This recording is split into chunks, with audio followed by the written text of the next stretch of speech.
Stéphane, il n'y a pas la victoire au bout, mais quand même, votre équipe l'a mieux représentée dans l'échappée avec 5 bonhommes. Ouais, c'était le plan de ce matin, mais c'est vrai que bon, on est là pour une victoire d'étape. C'est vrai que ça fait un rapproché pour Jordan, mais l'objectif c'était vraiment l'étape.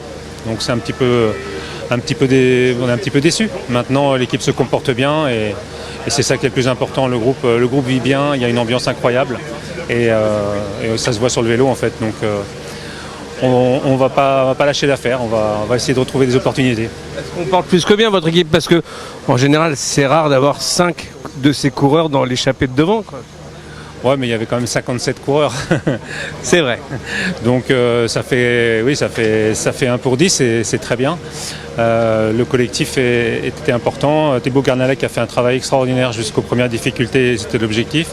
Et puis ensuite, Jordan a assuré. Il ne manque pas grand-chose pour que Nicolas bascule avec lui. Ça aurait pu nous favoriser un petit peu le fait d'être au moins à 2 devant. Et bon, maintenant, c'était tactique.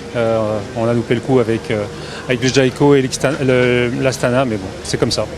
Nicolas et Jordan nous disaient que ça montait en puissance. De bon augure avant ce week-end, Markstein et Solaison. Chaque jour suffit sa peine. Aujourd'hui, c'est vrai que c'était une étape qu'on avait cochée. Demain, on attaque vraiment les gros problèmes, on va dire, les grosses difficultés quand on voit encore à quelle allure s'est déroulée l'étape, avec quand même 2 belles ascensions, surtout le ballon d'Alsace. La 3e semaine va être vraiment âpre. Merci Stéphane.